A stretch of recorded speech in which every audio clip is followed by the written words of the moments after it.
I, 40F, have been with my husband, 43 male, for 14 years, married for 12. Together, we have a 13-year-old daughter, and a 17-year-old daughter that I had from a previous relationship. Things are mostly great in our marriage and within the family. My husband became a stay-at-home dad when our daughter was almost 1 because the cost of daycare was basically taking up one of our entire paychecks.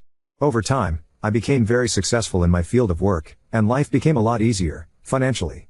3 years ago, I was able to move us closer to his family, and we really like where we live.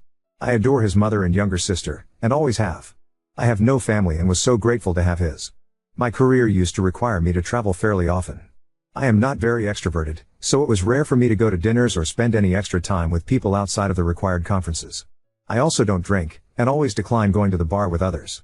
I mostly enjoy seeing the cities I travel to and have convinced many clients to go to baseball games, rent a boat, or do walking tours, rather than partying at night. My location tracking has always been on, including sending notifications to my husband of my Lyft rides through the Lyft app. Every night, at a scheduled time, I would FaceTime with him and our 2 daughters. I never missed a call. Throughout our relationship, my husband has battled with depression. It hasn't seemed like anything too extreme. He's gone to therapy a few times. The first time, it was awful. It seemed that it was making him worse rather than better. We stopped, found him a new therapist, and after about 6 months he said he didn't think he needed to go. Last year, he said he wanted to start going again, so we found a therapist, and he returned to therapy. I haven't noticed any difference in his mood for better or worse. He seemed happy before, and happy now. Through all this, it has always been understood that should he need me to come home, or stay home, I would. I work for a very family-friendly company, and for most of my career, I was not the only one in my role.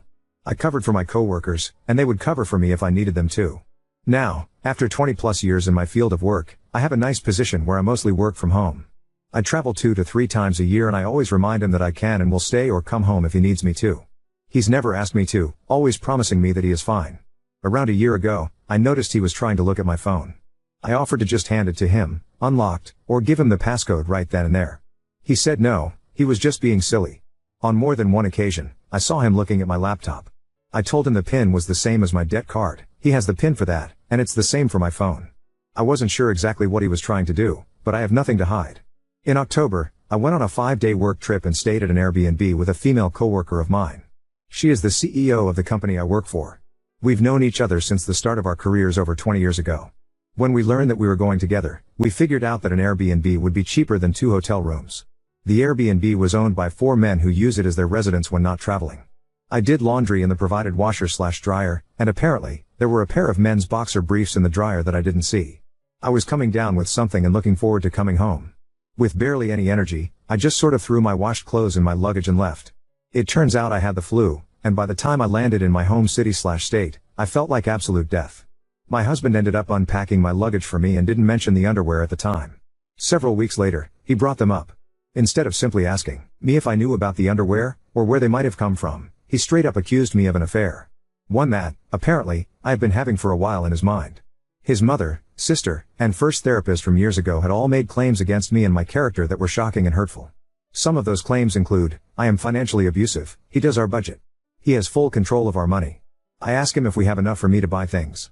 I ask to buy myself shoes, clothing, stuffed animals from the zoos I visit, etc. I have no credit card or bank account that he's not also on. I travel for longer periods than need be. I do sometimes stay an extra day or go a day early to a city that I've never been to. I enjoy the tourist side of things. I've never hid the conference agenda or my personal agendas from him. I work with mostly men. There's no way I could turn every one of them down over the past 20+ years. I can, and have. I am friendly, it's how I get clients. But I am very firm in my boundaries. After this, he demanded access to everything. I said, you already have it. He combed through my laptop and my cell phone. Finding nothing, he cried and apologized. I told him that I was stunned and hurt. His family, my family, said all these awful things about me for years, and he just believed them. I suggested couples therapy, but he insisted we didn't need it, that he would do better. I didn't travel again until February of this year. I flew in for the day, and back out the next day. I was gone literally less than 24 hours. It wasn't long until he started looking at my phone again, watching me unlock it and seeing what the first screen that popped up was. He would ask me who certain people were in my texts, and I'd tell him, offer to let him read through them, and he'd decline. Just wondered who that was, he would say. In March, he sat next to me at our kitchen table and was reading through my team's chats. He started asking me everyone was. I told him, these are literally all my coworkers, it's teams. There are 12 of us, 10 of us are women. Last week, I received a text message from a man who was friends with my father, who passed in 2019 from cancer. My husband was by my phone at the time, and I was a room away. I could hear the vibration of my phone, and when I went in to check it, my husband is holding my phone. Mark sent you like 6 text messages, he tells me. I asked him to read them to me. Mark was asking me about something that belonged to my father. 4 of the 6 texts were photos of the object, and 2 were him asking me if I wanted it / saying he could meet me halfway. My husband put the phone down, and within 30 seconds was having a full-blown panic attack. Shaking, crying, the whole works. I sat with him while he calmed down, and then I said, I can't do this. You can't do this. No one should live their lives in such fear of an affair that's never happened that they are having panic attacks. He has begged me to stay. His mother and sister are blowing up my phone telling me that I am everything they ever thought me to be, and that I'm going to have to pay because I trapped him into staying home. It hurts me greatly to let him go, but it hurts more to see that somehow in all these years, he's always seen me as not being faithful and allowing his family to further that narrative. I don't know if he's guilty and throwing it back on me. I hate to consider it because then I'm thinking just like him, but I know a lot of time the paranoid accusers are usually guilty of doing what they are blaming the other person for. I just feel lost, and awful.